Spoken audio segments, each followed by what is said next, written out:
कि आज हम सब लोग फिर से प्रभु के भवन में, प्रभु की उपस्थिति में हम सब लोग यहाँ पर आ सके। इसलिए हम परमेश्वर का हृदय की गहराई से धन्यवाद करते हैं कि आज के दिन परमेश्वर जो है फिर से अपने भवन में लेकर आया और सुंदर संगति करने का परमेश्वर ने हम सबको यहाँ पर अनुग्रह दिया। एक बार अपने परमेश्वर के लिए ताली बजाएं।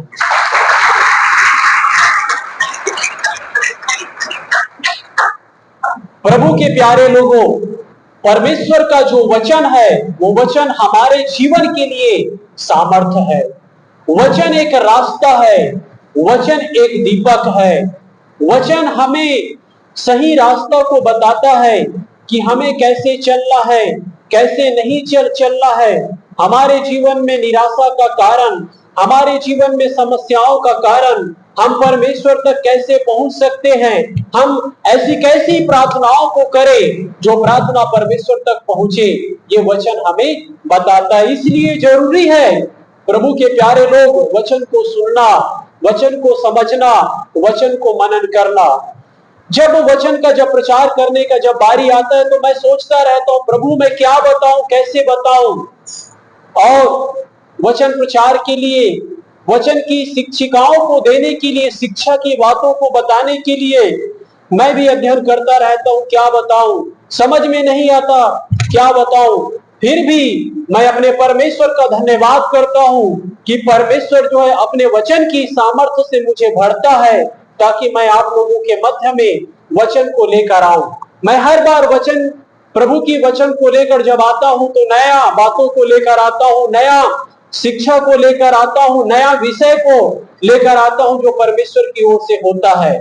आज का जो संदेश, आज का जो विषय है, हम शत्रुओं से क्यों घिरे होते हैं। फिर से दोहराना चाहूंगा, आज का जो विषय है, हम शत्रुओं से क्यों घिरे होते हैं। हम शत्रुओं से क्यों घिरे होते हैं। मसीह जीवन में शत्रुओं की भूमिका खास है। अगर शत्रु ना होते तो मुझे लगता है हमारे पास कुछ काम नहीं होते। अगर शत्रु अगर नहीं होता तो हमारे पास कुछ काम ही नहीं होते। बस हम शांत रहते, अपने घर में बैठे रहते, ना प्रार्थना करने की इच्छा होती, ना प्रभु को खोजने की इच्छा होती और ना ही कुछ करने की इच्छा होती। शत्रु हमें क्या करता है, उकसाता है। शत्रु हमारे जीवन पर पीड़ा को लेकर आता है। शत्रु हमारे जीवन पर दर्द को लेकर आता है। शत्रु आपके और मेरे जीवन पर काम करता है, तभी आप और मैं प्रार्थना के लिए दौड़ा चला जाते हैं। शत्रु आपके और मेरे जीवन पर काम करता है, तभी प्रभु के पास जाते हैं कि हे प्रभु मुझ पर तू दया कर, हे प्रभु मुझ पर करुणा कर। मतलब शत्रु जो है मसीह जीवन पर उनका जो भूमिका जो है बहुत ही खास है। शत्रु काम करता है तभी आप और मैं प्रभु के पास दौड़ा चला जाते हैं, और अगर शत्रु अगर काम नहीं करता तो आप और मैं खाली पीली बैठे रहते, कुछ काम नहीं रहता, बस सुस्ती, आलसी। लेकिन शत्रु काम करता है तभी आप और मैं प्रभु के पास जाते हैं, प्रार्थनाओं में, आराधना में, संगति में, प्रभु के चरणों में, उपवास में, प्रार्थना में। शत्रु काम करता है तभी, और शत्रु अगर काम अगर नहीं करेगा तो घर में बैठे रहेंगे खाली पीली और कुछ भी काम नहीं रहेगा। अर्थात क्या है, शत्रु अच्छा करता है कि बुरा करता है, ये बताइए। शत्रु अच्छा करता है कि बुरा करता है? मेरे हिसाब से शत्रु अच्छा करता है। अगर शत्रु अगर काम नहीं करेगा ना तो आप और मैं प्रार्थना नहीं करेंगे। शत्रु अगर काम नहीं करेगा ना तो आप और मैं प्रभु की आराधना नहीं करेंगे। शत्रु अगर काम नहीं करेगा ना तो हम इस प्रकार से संगति नहीं करेंगे, क्योंकि हम अपने में घर में हैं, खाली पीली, कुछ काम नहीं, कुछ भी काम नहीं है, बस घर में बैठे हुए हैं, बस आलसी है, सुस्त है। अर्थात यह है प्रभु के प्यारे लोगों, मसीह जीवन में शत्रुओं का जो भूमिका है वो बहुत खास है। शत्रुओं से क्यों घिरे होते हैं? शत्रुओं से हम क्यों घिरे होते हैं? प्रत्येक विश्वासियों की एक प्रार्थना होती है। हर एक व्यक्ति इस प्रकार से प्रार्थना करते हैं जिस प्रकार से दाऊद ने प्रार्थना किया। हम उस वचन को निकाल लेंगे, मेरे साथ आप लोग निकालेंगे भजन संहिता 13 अध्याय।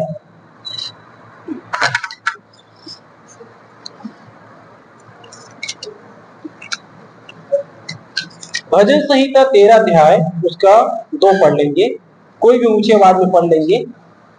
मैं कब तक अपने मन ही मन में युक्तियां करता रहूं और दिन भर अपने हृदय में दुखी रहा करूं। यहां पे लिखा है 2 भजन संहिता 13 अध्याय उसका 2 में लिखा है, मैं कब तक अपने मन ही मन में युक्तियां करता रहूं और दिन भर अपने हृदय में दुखित रहा करूं। कब तक मेरा शत्रु मुझ पर प्रबल रहेगा? ये प्रार्थना हर एक विश्वासी की होती है। मैं आखिर कब तक प्रभु, मैं कब तक अपने मन में दुखित रहूं? मैं कब तक अपने मन में मैं सोचता रहूं कब तक मेरा शत्रु मुझ पर प्रबल रहेगा? और दाऊद भी इस प्रकार से प्रार्थना कर रहा है, मैं कब तक अपने मन ही मन में युक्तियां करता रहूं और दिन भर अपने हृदय में दुखित रहा करूं, कब तक मेरा शत्रु मुझ पर प्रबल रहेगा? आज ये प्रार्थना आज हम सबकी होती है कि आखिर कब तक प्रभु मैं दुखित रहूं, मैं कब तक प्रभु मैं परेशान रहूं और ये शत्रु आखिर कब तक प्रभु मुझ पर प्रबल होता रहेगा? मसीह जीवन में शत्रुओं की जो भूमिका है बहुत खास है। मसीह जीवन शत्रु हमारे जीवन पर काम करता है तभी आप और मैं प्रभु के पास दौड़ा चला जाते हैं प्रार्थना करने के लिए। हालेलुया। हम शत्रुओं से क्यों घिरे होते हैं? कुछ कारण है शत्रुओं से हम क्यों घिरे हुए होते हैं। नंबर 1, पहला कारण जो शत्रुओं से हम घिरे होते हैं, मेरे साथ आप लोग निकाल लेंगे न्यायों की किताब 1 अध्याय उसका 28 पढ़ लेंगे। न्यायों की किताब 1 अध्याय उसका 28। परंतु जब इस्राएली सामर्थी हुए तब उन्होंने कनानियों से बेगारी की। मेरा जो विषय है, हम शत्रुओं से क्यों घिरे होते हैं, तो यहां पर कारण क्या है? शत्रुओं से घिरे रहने का कारण ऐसी कौन सी बातें हैं जिसके वजह से शत्रुओं से घिरे रहते हैं? नंबर 1, पहला कारण शत्रुओं से घिरने का पढ़ लेंगे। परंतु जब इस्राएली सामर्थी हुए तब उन्होंने कनानियों से बेगारी ली। उन्होंने कनानियों से बेगारी ली, परंतु उन्हें पूरी रीति से ना निकाला। पूरे रीति से ना निकाला। यहां पर वचन कहता है जब इस्राएली लोग जब सामर्थी हो गए तो उन्होंने क्या किया? कनानियों से बेगारी ली और उन्हें पूरी रीति से ना निकाला। पवित्र शास्त्र बाइबल में आप लोगों को मालूम, परमेश्वर ने आज्ञा दिया था कि ये जो जाति है कनानी, हिब्बी और कुछ ऐसे जो जातियां हैं, परमेश्वर ने कहा था कि इन जातियों को अपने बीच में रहने नहीं देना, इन जातियों को नाश करना है, इन जातियों को खत्म करना है, इन जातियों को बिल्कुल भी नहीं छोड़ना है।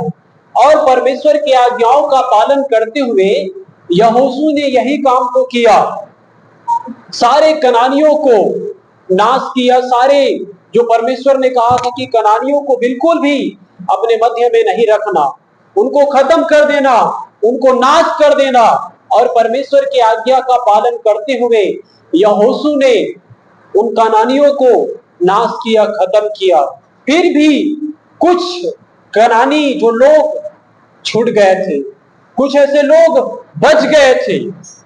और यहां पे लिखा है कि इजरायली लोगों ने क्या किया, कनानियों से बेगारी ली, परंतु उन्हें पूरी रीति से ना निकाला।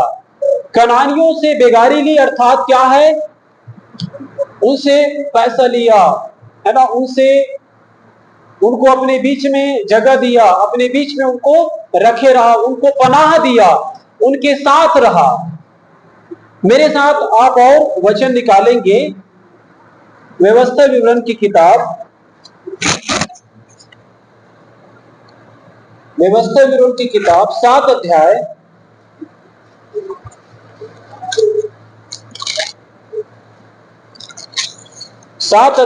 1 पद से लेके 4 पद तक पढ़ लेंगे।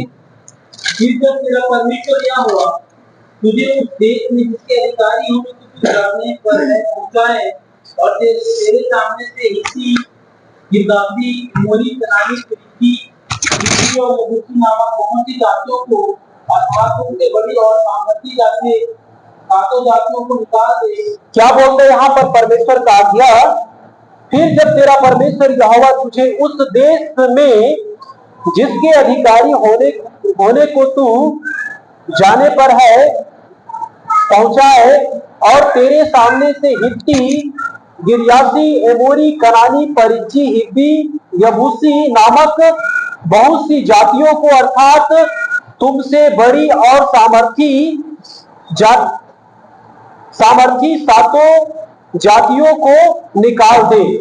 परमेश्वर ने आज्ञा दिया था कि इन जातियों को अपने बीच में रहने नहीं देना, परंतु इन जातियों को क्या करना है, निकाल दे। और तेरा परमेश्वर यहोवा उन्हें तेरे द्वारा हरा दे। तेरा परमेश्वर यहोवा उन्हें तेरे द्वारा क्या कर दे, हरा दे। और तू उन पर जय प्राप्त कर ले, और उन पर तू जय प्राप्त कर ले, तब उन्हें पूरी रीति से नष्ट कर डालना। उनको क्या कर देना, पूरी रीति से क्या कर देना, नष्ट कर डालना। आगे, उनसे ना वाचा बांधना, उनसे किसी भी प्रकार का वाचा नहीं बांधना है, और ना उन पर दया करना, और उन पर दया नहीं करना, और ना उनसे ब्याह शादी करना, और ना ही उनसे ब्याह शादी करना, ना तो अपनी बेटी उनके बेटे को ब्याह देना, और ना उनके बेटी को अपने बेटे, ना तो अपने बेटी को देना और ना ही तो अपने बेटे को देना। हाँ, क्योंकि वे तेरे बेटे को मेरे पीछे चलने से भड़काएगी और दूसरे देवताओं को उपासना करवाएगी। हाँ, और इस तरह यहोवा का कोप तुम पर भड़क उठेगा और वह तेरा शीघ्र सत्यानाश कर डालेगा। यहाँ पर परमेश्वर जो है आज्ञा दिया था कि कनानी जो लोग, जो इस प्रकार के जो जाति के जो लोग थे, उनको अपने बीच में पनाह नहीं देना, उनको क्या करना, नाश करना, उनको पूरी रीति से क्या कर देना है, खत्म कर देना है, उसे पूरी रीति से खत्म कर देना है। लेकिन यहाँ पर हम देखते हैं जब इजरायली लोग जब सामर्थी जब हो गए तो उनसे बेगारी लिया, अपने बीच में उनको रहने दिया, अपने साथ उनको रहने दिया। और परमेश्वर ने साफ साफ आज्ञा रखा हुआ था और साफ साफ कहा था कि इनको अपने बीच में नहीं रहने देना, इनको क्या करना, खत्म करना। परमेश्वर जो है कनानियों को नाश करने के लिए क्यों कहा था, क्या कारण था? वे लोग बहुत ही, है ना, क्या थे, मूर्ति पूजक वे लोग थे। वो देवी देवताओं की क्या करते थे, उपासना करते थे, उनके साथ वह विचार करते थे। वे पूरा भ्रष्ट लोग थे, भ्रष्ट प्रकार के भ्रष्ट जाति लोग थे। इसीलिए परमेश्वर जो है कहा था कि उनके साथ किसी भी प्रकार के समझौता नहीं करना, उनके साथ बिल्कुल भी रहना नहीं। लेकिन उन्होंने क्या किया, उनके साथ रहा।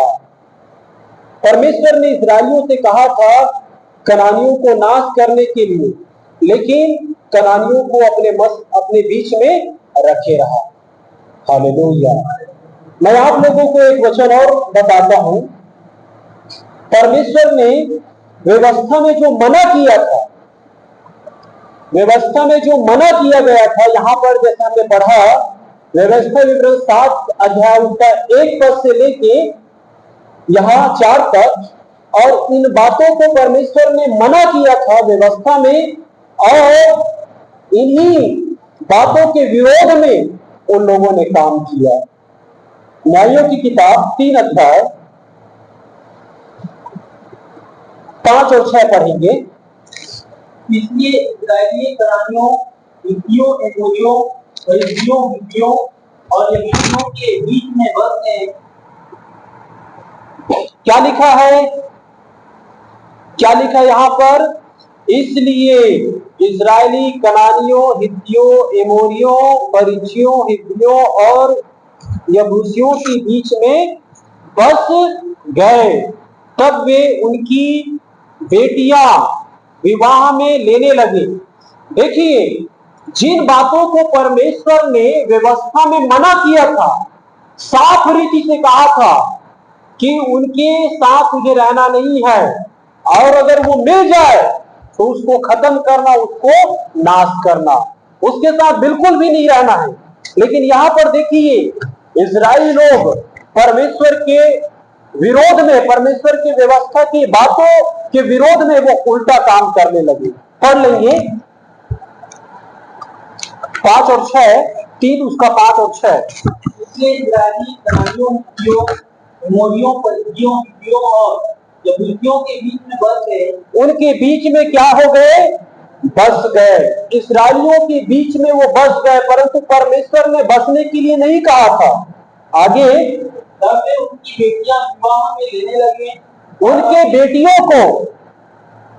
बेटियों को विवाह में लेने लगे और अपने बेटियों को देने लगे। और अपनी बेटियों उनके बेटों को विवाह में देने लगे और उनके देवताओं की भी उपासना करते। और फिर अंत में यहाँ पे लिखा है कि उनके देवताओं की क्या करने लगे? उपासना करने लगे। इसीलिए परमेश्वर ने क्या किया?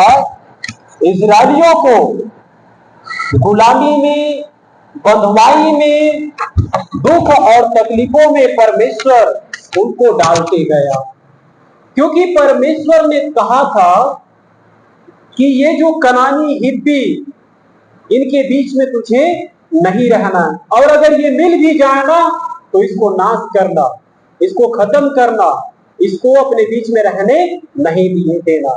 परंतु वचन में लिखा है कि उनको अपने बीच में रहने दिया, उनके बेटियों को लेने लगा और अपने बेटियों को भी देने लगा, और वे लोग क्या करने लगे कि उनके देवताओं की क्या करने लगे? उपासना करने लगे। इसीलिए परमेश्वर जो है इजरायलियों को गुलामी में भेजता था। इसीलिए परमेश्वर उनके जीवन पर काम करता था, दुख देता, दर्द देता, पीड़ा देता, और बार बार इजरायली लोग बंधुआई में जाता था।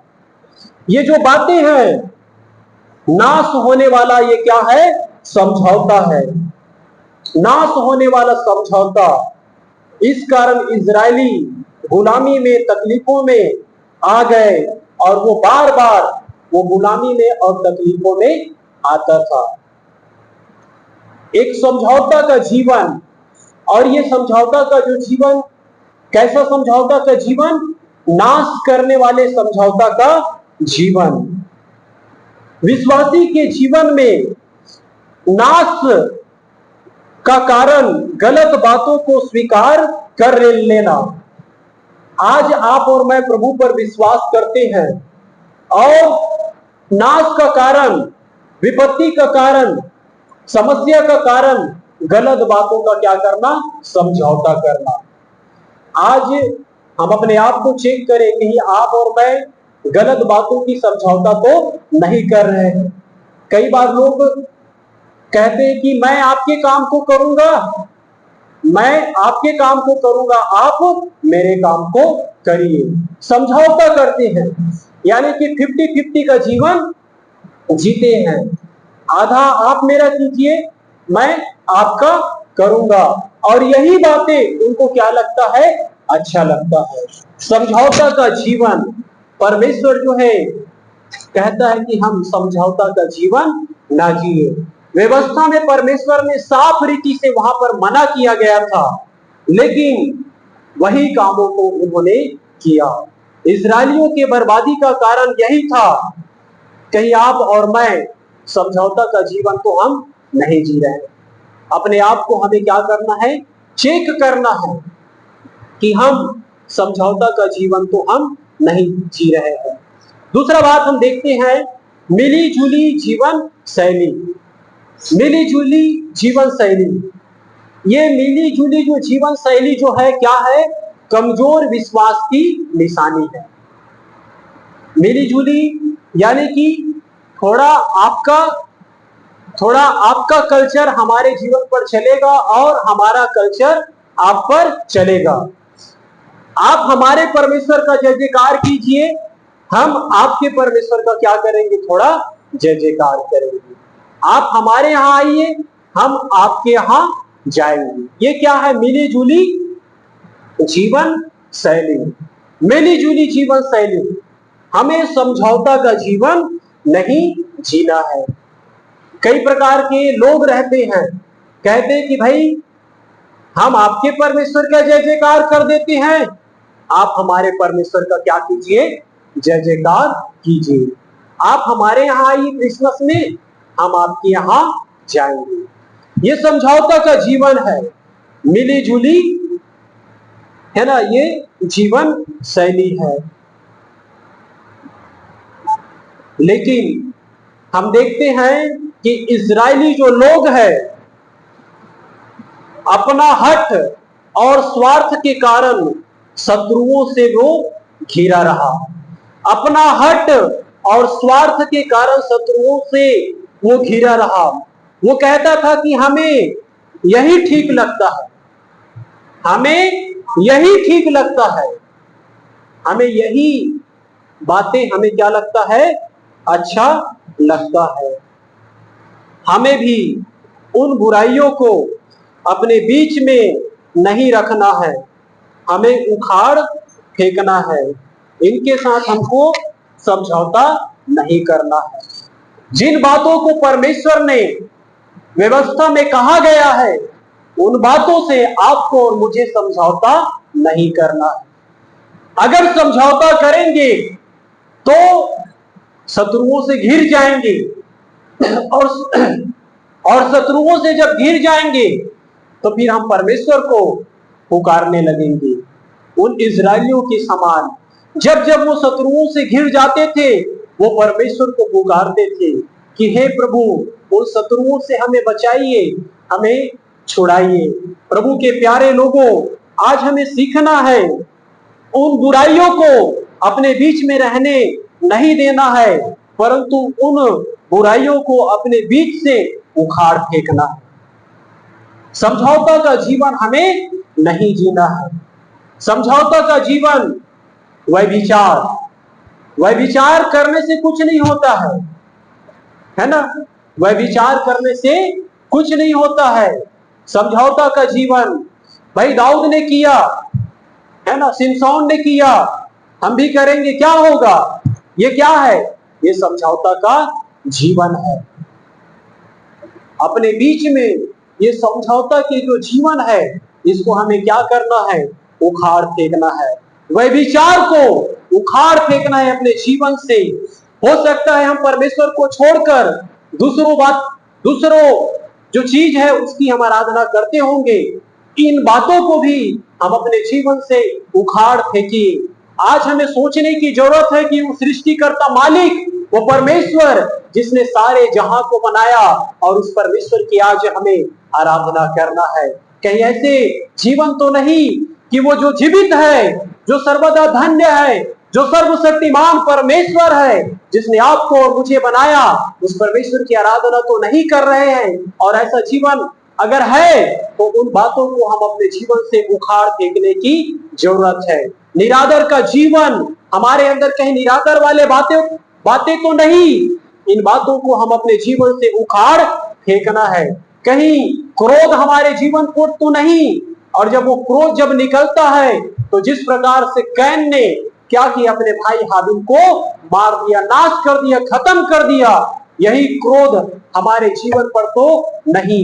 ऐसा कई बार समझौता करते हैं, प्रभु ने तो कहा है क्रोध तो करो पर पाप मत करो।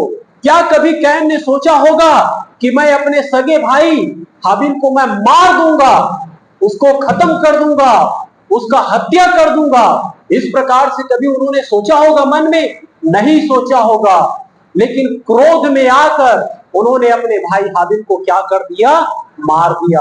प्रभु के प्यारे लोगों, वचन को जब हम सुनते हैं, हम सीखिए, उन बातों को जाने, वो निरादर की बातें, वो क्रोध की बातें, वो समझौता का जो बातें, उनको हम अपने जीवन से जाने दें। आमीन। घमंड की बातें, घमंड एक व्यक्ति के जीवन में नाश को लेकर आता है। कहीं ये घमंड तो नहीं होगा, और ये घमंड अगर है तो इसको भी हमें अपने जीवन से जाने देना है।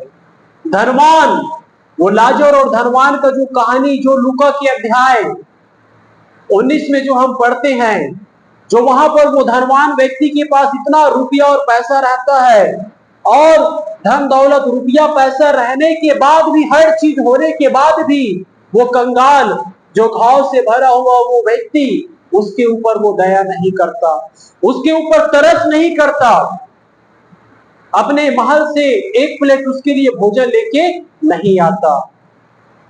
आज ऐसा जीवन अगर है तो इसे भी जाने देना है। बुराई का जीवन हो सकता है, कई बार बुराई करते रहते हैं, इधर की बातें उधर की बातें, अगर ऐसा गुण अगर है तो इसे भी हमें जाने देना है। समझौता का जीवन नहीं जीना है। अगर समझौता का जीवन अगर जिएंगे तो बार बार शत्रुओं के हाथ में हम पड़ेंगे। गाली गलौज का जीवन, कई लोग गाली गलौज देते हैं। समझौता का जीवन नहीं जीना है।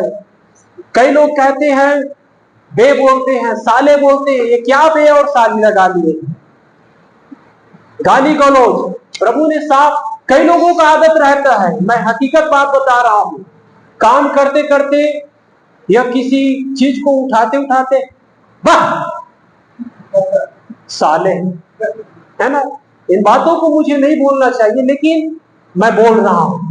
मैं इसलिए बोल रहा हूं, हमारा परमेश्वर चाहता है कि हम समझौता का जीवन ना जिए, मिली जुली संस्कृति नहीं, थोड़ा इधर का भी और थोड़ा इधर का भी। इन बातों को हम अपने जीवन से निकाल फेंके। प्रभु यही चाहता है।